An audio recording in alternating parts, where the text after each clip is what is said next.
Lewis Hamilton finished P12 in Qatar. Ferrari was slower than midfield cars. Fans were stunned.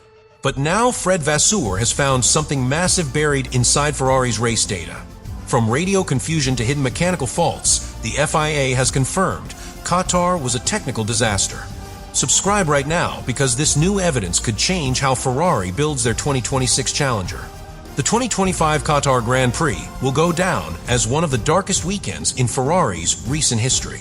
From the opening practice sessions, there were clear warning signs the SF25 looked unbalanced, unpredictable, and far from the aerodynamic form it had shown at circuits like Zandvoort and Monza. While others adapted quickly to the high-speed layout of Lusail, Ferrari seemed one step behind in every department. But no one expected what came next, a humiliating 12th place finish for Lewis Hamilton and an invisible race for Charles Leclerc outside the top 10. Fred Vasseur was reportedly calm on Saturday evening, holding back frustration and focusing on overnight data review. But internally, Ferrari was rattled. Their long-run pace in FP2 had suggested they were in the fight for podium contention. The sudden collapse in performance during the race left engineers baffled.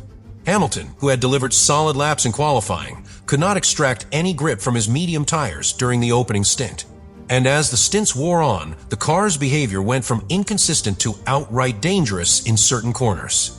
What stood out most was the communication, or lack thereof. Hamilton's race radio revealed mounting confusion. Early in the race, he questioned the balance, then asked if the tire pressures were correct. By lap 14, he called out major instability in right-hand turns. The pit wall responses were vague, copy, we see it, and we're analyzing. But behind the scenes, Ferrari engineers were already staring at a telemetry nightmare. The left rear suspension load curves were off baseline by a significant margin enough to compromise cornering predictability. According to internal sources referenced in the FIA's post-race briefing, a fault in the rear ride height calibration system had gone unnoticed. This critical setting affects how the car loads through high-speed corners, and in Lusail, a track that punishes imbalance, it's everything. The system had delivered incorrect readings to the setup team, who tuned the car under false assumptions.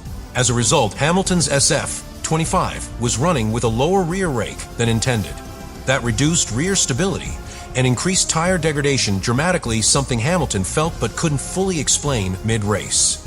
Vasseur only received confirmation of the fault after the car returned to the garage. A secondary inspection of the ride height sensors revealed inconsistent values between calibration cycles, something that wouldn't trigger an immediate red flag, but would subtly distort the car's handling. Compounding the issue, the data error wasn't symmetrical. The right side of the car was behaving differently from a left, making the SF25's balance feel unpredictable corner to corner. That aligned with Hamilton's repeated complaints over radio, and now it had a root cause. Meanwhile, Leclerc's race didn't fare any better. While not suffering from the same ride height glitch, his SF25 faced tire warm-up issues that left him exposed in the early laps. With low grip and no ability to defend, he lost multiple places before lap 10. The team asked him to switch to Plan C mid-race, but by then it was damage limitation. His sector times were consistent, but consistently off the pace. The car simply wasn't responding to setup changes, and the tire degradation curve mirrored Hamilton's, steep, fast, and irreversible. Now, with all the evidence laid out, Vasseur has ordered a full internal review of Ferrari's quality control protocols ahead of the season finale in Abu Dhabi. The FIA has also acknowledged the technical irregularities in their post-race report, but confirmed no penalties, as the issue was internal and unintentional. Still, the damage is done. What should have been a podium fight turned into a strategic and mechanical meltdown. Ferrari left Qatar not just with 0 points, but with serious questions about whether their car can be trusted when it matters most. As the FIA released its technical post-race bulletin, several inconsistencies in Ferrari's data became public. Most notably, the SF25's cornering load values in high-speed turns were erratic across both cars, with Hamilton's showing abnormal fluctuations in rear compression, particularly at turns 7 and 10. The telemetry pattern suggested not just understeer, but a loss of rear-end stability that became worse as tire temperatures increased. This contradicts what was expected based on their pre-race simulation package, which had forecast balanced wear rates across both axles. Digging deeper into the data, one red flag stood out. Hamilton's rear left damper recorded repeated overcompression events beyond safe tolerance thresholds. These weren't crashes or curbs, they were natural cornering loads being misread by the suspension module. When Ferrari engineers reran the sensor mapping overnight, they discovered that the ride height calibration tool used before qualifying had fed inaccurate values into the control software. In simple terms, the car thought it was higher than it was, which meant it was bottoming out on corner entry, especially under heavy fuel load. That single setup flaw had a cascading effect. Because the car's platform was sitting lower than expected at the rear, airflow over the diffuser and beam wing was disrupted. This reduced the downforce generated under the floor precisely where Ferrari expected to have an advantage. As a result, Hamilton lacked the rear-end grip needed to maintain tire life and cornering speed. The FIA's downforce coefficient comparison showed Ferrari's mid-corner loads were 11% lower than Red Bull's and 8% below McLaren's, a massive deficit for a team that relies on mechanical grip and floor efficiency. What makes this more damning is that Ferrari's engineers only discovered the issue after Hamilton's final stint. The on-car data had been flagged mid-race, but the team's analytics filters dismissed the signals as outliers. In reality, they were early indicators of a serious mechanical imbalance. The post-race FIA review labeled this a diagnostic filtering failure, a scenario where faulty logic in the data review system prevented real-time alerts from reaching the strategy team. Ferrari was flying blind for much of the race. Communication also broke down. Radio logs released by the FIA show Hamilton asking multiple times about tire pressures, brake migration, and corner entry instability. The replies were cautious, but telling. Temperatures are within range. Continue with current balance. Engineers were relying on software outputs that didn't reflect the true behavior of the car on track. That mismatch between what the sensor showed and what the driver felt created a feedback loop of confusion. By the time the team realized the problem, it was too late to salvage the race. Leclerc's data wasn't as extreme, but told a similar story. His tire degradation curve showed abnormal rear slip angles starting from lap 11. His delta lap time steadily dropped despite no visible mistakes, which pointed to a lack of rear grip on traction zones, particularly out of turn 4 and turn 10. Engineers attempted to adjust through differential and brake bias tweaks, but the underlying issue of flawed balance map derived from compromised calibration meant Leclerc's setup was always fighting itself. He was driving a car that didn't respond to normal tools. The combined picture that emerged from the FIA analysis was damning. The SF-25 was not just off the pace, it was structurally misaligned with its own setup model. Ferrari had made changes based on simulations that didn't match the real-world output. And when the drivers raised alarms, those signals were lost inside a data system that filtered out the truth. Vasseur now faces a critical task, not just fixing a car, but rebuilding a data infrastructure that cost them dearly in a race they were never supposed to lose this badly.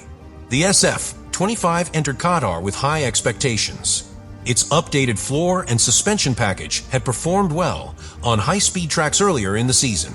Ferrari's engineers were confident that Lusail's flowing layout would suit their car's strengths, particularly its ability to generate strong downforce without excessive drag. But once the weekend began, the car revealed a different story. Balance was inconsistent, rear stability was fragile, and the pace dropped off after just a handful of laps in every stint. The problem wasn't isolated to one part, it was systemic. One of the key issues was Ferrari's aerodynamic sensitivity to ride height. The SF-25's underfloor design relies heavily on maintaining a precise vertical gap between the car's floor and the track surface. Even minor deviations in rear ride height can reduce the Venturi effect that generates ground effect downforce. At Lusail, where the surface has mild elevation changes and lateral loads are extreme in fast corners, any imbalance in ride height becomes critical. Ferrari's miscalibrated setup meant they were constantly losing rear aero load mid-corner, exactly when drivers need it most. That problem fed directly into tire degradation. With the rear end sliding more than expected, the tires overheated rapidly. The SF-25's rear axle began to behave more like a front-limited car, meaning the rear tires wore faster than the fronts, which is unusual at Lusail. Once the rears lose their grip, the car rotates inconsistently, forcing the driver to compensate at every corner entry. Hamilton and Leclerc both reported this exact symptom. The data confirmed it. Their corner entry steering corrections doubled after lap 12. To make matters worse, Ferrari's suspension setup exacerbated the issue. The team had chosen a stiffer rear spring package to improve traction out of slower corners like turn 6 and turn 10. In theory, this should help manage rear tire temperatures. But combined with the ride height issue, the stiffness created a loss of compliance in fast directional changes like the sweeping right-handers of Sector 2.